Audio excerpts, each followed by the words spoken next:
What's good, you guys? Rucker here, aka James. Welcome back to the channel. This is the Week 7 review for the third season of the DTC.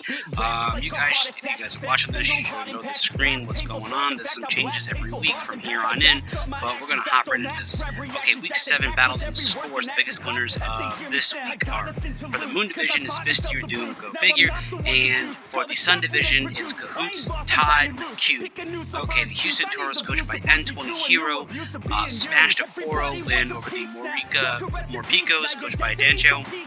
The Boston Blasters, coached by myself, squeaked out a 1-0 win over Scythe and his Vegas Golden Cavaliers. The Indianapolis Bolts, coached by Flygon, got a 3-0 victory over the Pittsburgh Plusles, coached by Crawdaddy. GF took a 3-0 DQ win because Mero didn't show up. The Soul Salamance, coached by Fist Year Doom, took a 5-0 victory over the one-time powerhouse in the Sun Division, Weedy and his New York Metangs. Weedy's got to step his game back up if he wants to stay in the race for the playoffs. The Limbo City Lux Rays got 5-0'd by the Hawaiian Kamo'os, coached by Cahoots. The Backward Crocodiles took a 4-0 loss to the Miami Heat Trans, coached by Metamech. The Washington Blazing Kids got smashed with a 5-0 loss to the Chicago Dragon Bolts, coached by Q Costa Rica. On the Week 7 leaderboard, as you can see on the left, this is where everybody is currently standing. What's more important is where they've been and where they're going to. I haven't graphed these trends at all, but we'll look at that towards the end, hopefully during a round table that I can have a bunch of people participate in. Hint, hint, wink, wink. Come to see that at the end of the regular season, and then there might be one for the postseason as well. Okay, so Fist Year Doom stayed in first, like always, but increased his spread from 22 to 27. Q, the Costa Rican, went from 5th to 2nd, increasing his differential from 8 to 13. Flygon went from 3rd and then stayed in 3rd, but increased his differential from 9 to 12. Metamech went from 6th to 4th, increasing his differential by 4, going from +3 to +7. Crawdaddy went from 2nd down to 5th, losing 3 on his differential, going from 10 to 7. Cahoots went from 7th to 6th, increasing his differential from 1 to 6. Weedy went from 4th to 7th, decreasing his differential from 9 to 4. Myself stayed in 8th, but increased my differential from -3 to -2. The only person in the top 8 to have a negative score as of right now. Hopefully that will again continue to change. N20 Hero in 9th. Increased his differential from +4 to +8. GF went from 10th to 12th, even though he did get a win. It wasn't a big enough win with the DQ, which is unfortunate. It went from -7 to -4. Scythe went from 10th to 11th, losing 1 on his differential, going from 3 to 2. Dancho went from 11th to 12th. They taught me that, and I still butchered it. Went from 11th to 12th, went from -7 to -11. Mero stayed in 13th, but went down another 3 points, -10 to -13. Aaron went from 14th, stayed in 14th, went from -13 to -18. Dante stayed in 15th, went from -13 to -18. And Endgame is still riding last place, went from -18 to -22. Okay, the top 7 kill leaders. Mimikyu went 3-1, taking 3 lives from the Limbo City Lux Rays. I noticed that says 0 versus 0. It's actually a 4-0 win against the Lux Rays in the favor of the Hawaiian Kamo'os. I apologize for that, Cahoots. Dialga took 3 lives from the Pittsburgh Plusles and the Indianapolis Bolts 3-0 win. Gladios took 3 lives from the Morpicos in the 4-0 win by the Toroses. Comfy took 4 lives. Took 4 lives from the Backward Crocodiles in the Miami Heat Trans 4-0 win. And yeah, that's all. Big man, Big Mon. Knocked out 5 Mons from the Blazing Kids in that game. Okay, regular season kill leaders. This is going to start changing soon, I feel. Week 8 is a big week and there's a lot of stuff going on. But as of week 7 right now, Mega Blaziken belonging to Weedy is still on top, 15-5. Nala is 13-3. Galadarm is 12-1. Mimikyu is 12-2. Dialga is 11-2. Tied with Aurora at 11-2. Zamazenta Crown is 10-6. Dragonfall 9-2. Sogaleo, whoa, English there, Sogaleo at 9-3, and Yveltal at 9-4. Okay, this is normally where I would suggest some changes for a team, but these team changes aren't allowed anymore right now, except for these Z crystals. We're going to switch this up, and we're going to talk about the postseason update. This is a new piece to the doc. This is kind of inform the people who are in the doc, and also people who are following along the season. Playoffs are the top 8 teams.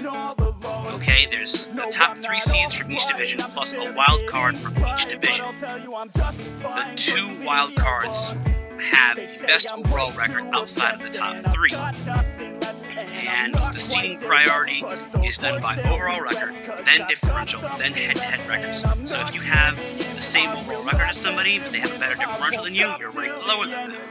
If you and your opponent, you and another person have the same overall record, and you have the same overall differential, but you versed each other and you lost, they are ranked above you. If you won, you're ranked above them. So there's that. And I'm actually going to do a little bit of speculating right now. My predictions for the Moon Division: Fist Doom, obviously in. He could lose the next 3, I think, and still be in, almost for sure. Flygon can't do that, but is a great player nonetheless, and I do believe they will be in the top 3 slots. Now, for 3rd place and the wildcard spot, I think it's a tight race between myself, Anthony Hero, and Jiff. Any win or loss that any of us gets is really going to help or hinder our chances. I have already played both Anthony Hero and Jiff's predecessor, which was Tyler, and I lost to both of them. So if they both end up with the same record I do, I'm screwed, I'm out. So kind of hoping that doesn't happen. And the Sun Division is a way different story. The Sun Division is a tight-knit, super close race between the top 5 guys: Q, Metamat, Cahoots, Crawdaddy, and Weedy. Now, Weedy's at the bottom of that pack right now, but a couple not easy wins, a couple big wins gets him right back in the mix. Unfortunately, Mero does verse, I think, 3 of these guys upcoming, so if he doesn't show, or he doesn't if he doesn't come in prepared and battle well, they're going to be big wins in favor of those who might already be close to the top. So at least a 3-0 win, but could be a larger win depending on Mero, basically. So we'll have to see how that goes starting next week, week 8. The battle of the week, I'm going to mute myself because I was talking at the time when I recorded this. Actually, you know what? I will play it and I will mute it. I'll go over the battle with you guys live right now instead of going through what I have already done.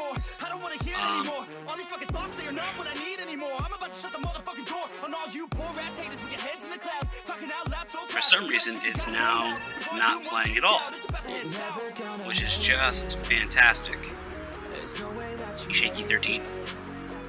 So we're gonna battle up. Look at you guys right here. Operating this real quick. Oh, Daddy is okay. That's my bad. So going into this Jolteon amount of chip damage, huge amount of damage here. You know, getting a 39% hit on a Rock Setter on what's generally a defensive bond in Uxie is huge. Uxie gets these rocks off, eats that Dragon Claw actually pretty well, and then gets the Thunder Wave off, which basically cripples the Haxorus.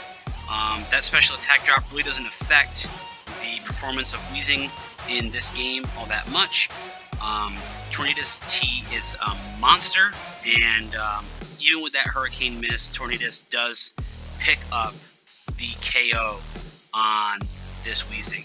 It gets confused, hurts itself in confusion, and then again goes down to the next Hurricane. Jolteon comes in and forces the Thunderous out. Again, doing 25% to another specially defensive Mon, and Sylveon is still big. I'm wondering if that thing has specs or something, and that's why it keeps getting swapped out like it does. The Intimidate from Incineroar is basically useless here, but the Poison Spike set up by Weezing actually help out a ton with getting damage across. This knockoff shows that the Haxorus was banded, and the Para here really hinders Haxorus and Crawdaddy's ability to continue in this match. Jakey Shaky 13 is Crawdaddy from the DTC draft. So, if you're wondering why the names are different, that's just what they use for their names. This Flygon's recovery really helps it stay alive with the Leech Seed and then the Synthesis.